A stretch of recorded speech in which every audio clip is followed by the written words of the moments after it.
Time to get your high school football fix. A look at the new MaxPreps top 10. You got a one-loss team up there at number 2 in St. John Bosco, and then you start hitting the Texas schools. 2 California teams on top, but we are going to focus on the 3 Texas teams in the top 10. There are 5 Texas teams in the top 20. The eyes of HQ trained on the Lone Star State. And it is that time to bring in MaxPreps national editor Zack Poff. He's got his popcorn and his garlic parmesan popcorn whatever ready to go. Number 3 Duncanville is where we're going to start, Zack. They've outscored their opponents by over 400 points so far this season, and we already know they have one of the best quarterbacks in the country.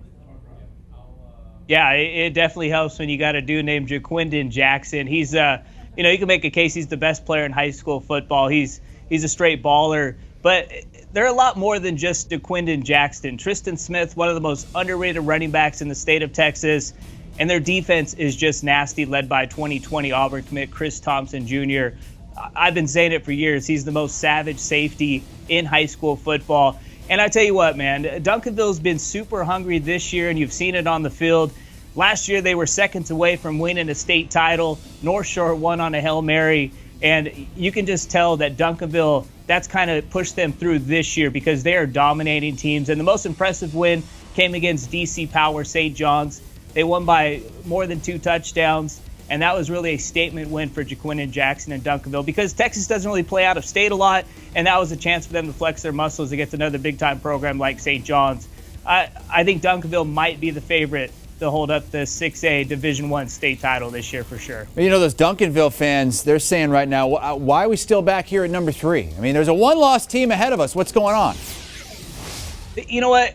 Listen, man, St. John Bosco, they might have lost by 2 touchdowns against Modern Day, but they played the Modern Day Monarchs very tough, tougher than St. Francis Academy did, who's at number 4. So that's why I kept St. John Bosco at 2. And also St. John Bosco most likely is going to get another crack at Modern Day. So if they lose that one, then the winner of the 6A Division I Texas bracket, Duncanville, North Shore, Katy, will obviously jump past St. John Bosco. But if Modern Day runs the table, just give them the crown.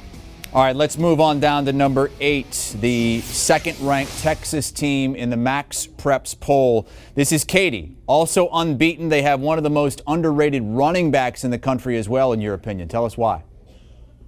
Yeah, Ron Hoff, man, he's been balling this year. He's got that big drip, and he did when he was in South Carolina at Dutch Fork High School, and he transferred over to Katy for his senior season.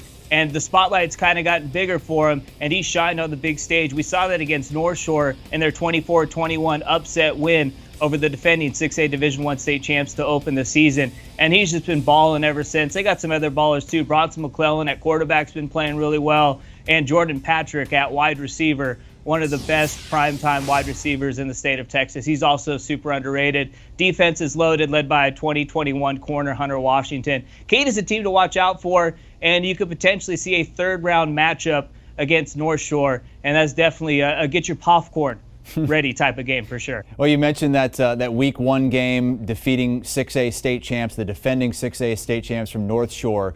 The number 9 team in the land, North Shore, has not lost since that Week 1 matchup. Yeah, they're getting healthy too. I mean, they didn't have Shadrack Banks, a 2021 Texas A&M commit at wide receiver during that game. He makes a huge difference for that offense.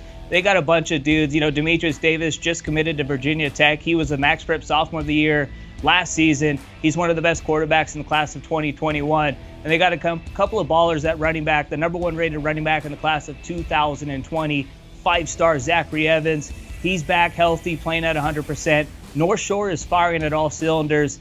They're going to be one of the favorites to obviously win the 6A Division I state championship and repeat. I think it's going to be North Shore, Duncanville again, but we'll have to wait and see. Just outside the top 10, number 11, Allen, also knocking on the door the last couple of seasons in the Texas semifinals. They've got a quarterback you call Lil Kyler. Hey, Tate don't lie, man. He's saucy as it gets, dude. You get that dude in the open field, he's going to usually take it to the house more times than not. And what's, just so great about Allen, they lose guys each year. They've been to the 6A Division I Texas State semifinals 6 consecutive seasons. That is one of the hardest things to do. One of the most consistent programs in the state of Texas. They got a bunch of ballers. They got the Green Twins at wide receiver, but they go as Raylan Sharp goes, and he's been pretty sharp this year, making guys miss on the field. Let's move down to number 20, the last Texas team in the top 25, Southlake Carroll, second-year head coach who's only lost one game so far. Tell us more about this team and this head coach. Yeah, Riley Dodge, dude. He was a big-time quarterback for Southlake Carroll. You know, they were the #1 team in the nation in 2006. They've won multiple state titles, and he's got Southlake Carroll back playing at that high of a level. I don't know if this is going to be the first year they win a state title since 2011, but he's doing a great job coaching. They got some ballers, too. R.J. Mickens, a 2020 Clemson commit. He's a playmaker at wide receiver. He's going to play safety at the next level. He's back and healthy. And they got a saucy quarterback, man. Quinn Ewers, one of the best sophomore gunslingers in the game. If he lights up the scoreboard, man, watch out and see what Southlake Carroll does. They want some revenge on Duncanville because Duncanville is the one team that handed the coach that 1L. So, but I'll tell you what, man, I'm just going to go out and just tell you now, I think Duncanville is going to win it all this year behind Quinton Jackson. Wow, okay. Popcorn has popped. He's ready to go for the weekend, Friday and Saturday in high school football. Zack, Poff, much more from him on MaxPreps.com.